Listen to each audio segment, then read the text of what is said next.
Exercise 12.3 problem 6 to 10. If A and B are two events such that probability of A equal to 0.25, probability of B is 0.05 and probability of A intersection B is 0.14, then probability of A union B is equal to one of these options. So what is this? You have the standard formula. Probability of A union B is probability of A plus probability of B minus probability of A intersection B. So in this case, this we know it's 0.25, this we know it is 0.005, I'm sorry, and this also we know it is 0.14, so all given here, right? So substitute those values and get the value of probability of A union B. So probability of A union B will be 0.25, which is probability of A, plus 0.05, which is probability of B, and probability of A intersection B is 0.14. So this will be 0.3 minus 0.14, that is 0.16, which is option B. So all you need to know is, you need to know this formula. If you know this formula, it's basic substitution problem. Let's go to 7. There are 6 defective items in a sample of 20 items. One item is drawn at random. The probability that it is a non-defective item is, they are given us option. So there are 6 defective items. So let's find first the probability of getting a defective item. So the probability of getting a defective item is number of favorable items, favorable outcome, that is 6, divided by total number of outcomes. There are 20 items, so you can pick it up in 20 number of ways. So total outcome is 20 and favorable outcome is 6. Therefore probability of drawing a defective item is 6 divided by 20, that is 3 by 10. So probability of drawing a non-defective is 1 minus 3 by 10. That is 1 minus probability of getting a defective item. So 1 minus 3 by 10, that is 7 by 10.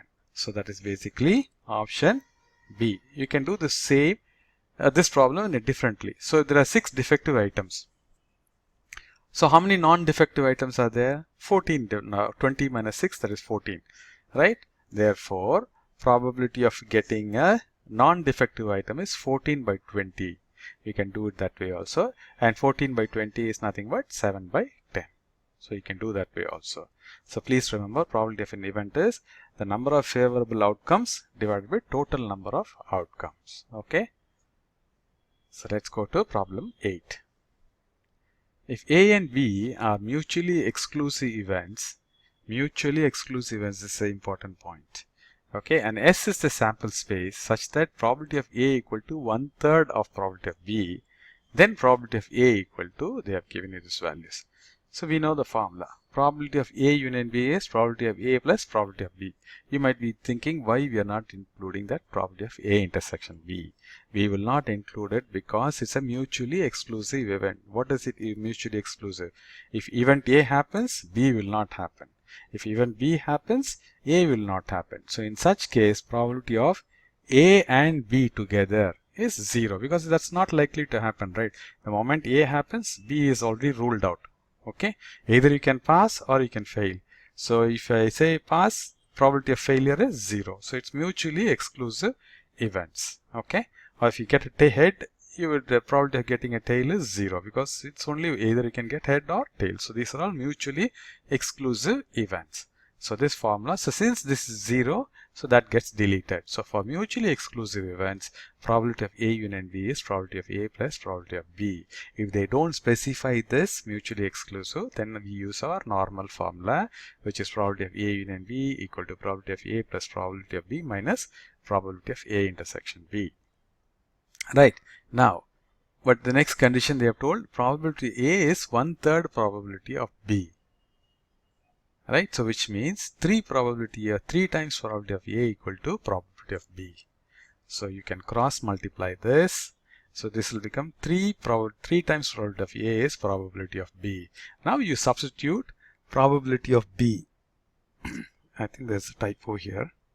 There's a typo. This is there's J. It's not there. So probability of B will be equal to, okay, now is probability of 3 times of probability of A.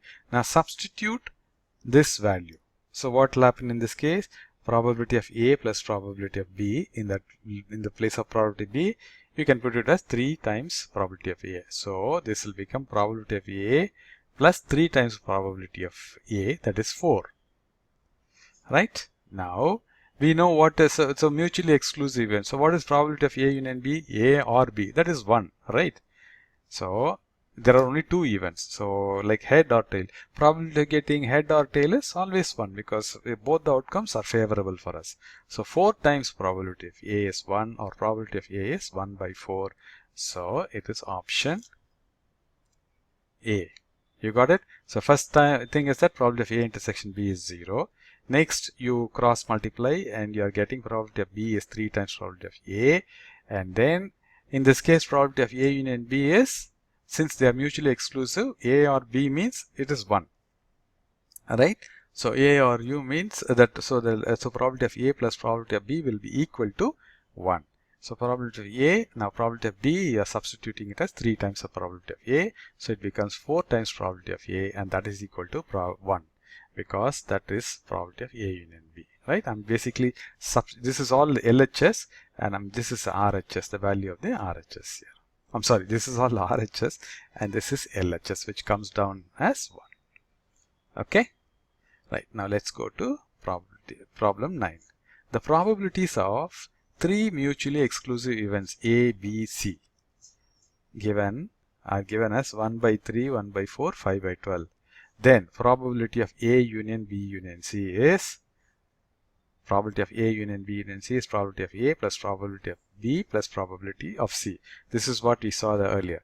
Whenever exclusive events are there, the probability of all the events, all the exclusive events is nothing but 1. So let's do that here. You will get it cleared here. So what is probability of A? That is 1 by 3. This is probability of B. This is probability of C. So add them up. Okay. So here normally we have minus probability of we will have minus probability of A intersection B, minus probability of B intersection C. All those things will not exist because they are mutually exclusive events. So A and B cannot happen together, B and C cannot happen together, A and C cannot happen together, or A, B and C also cannot happen together. So all those terms becomes 0. That is why we have only 3 terms for probability of A union B union C. Okay, otherwise you will have a very long list of elements. Now substituting all these things, so 12 is the LCM, so 3 will go 4 times, so 4 into 1 is 4, 4 will go 3 times, 3 into 1 is 3, and 12 will go once, so 1 into 5 is 5. So 5 plus 3, 8, 8 plus 4 is 12, 12 by 12 is 1. You got it? So whenever the events are mutually exclusive, the probability of all the events A or B or C is nothing but 1.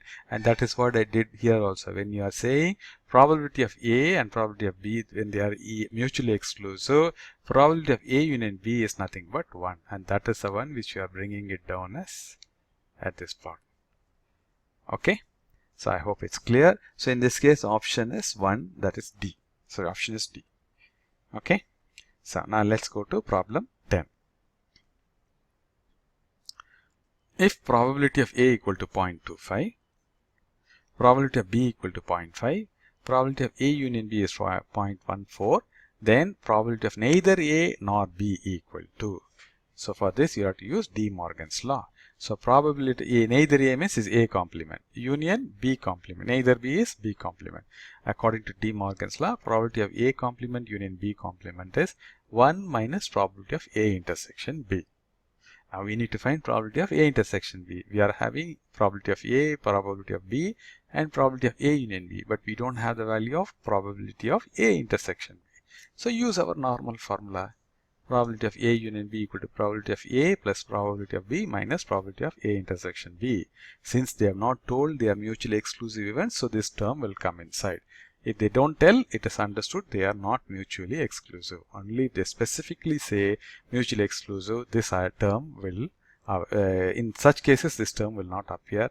In all other cases, this term will appear.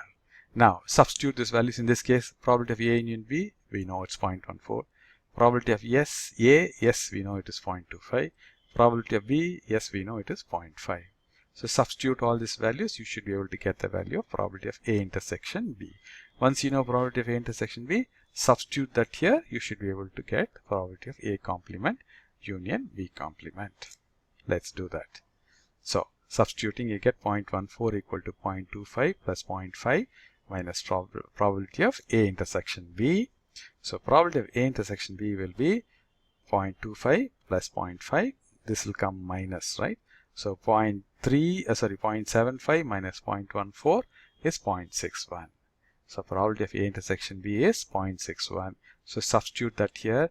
So probability of A complement, or 1 minus probability of A intersection B is 1 minus 0.61, that is 0.39.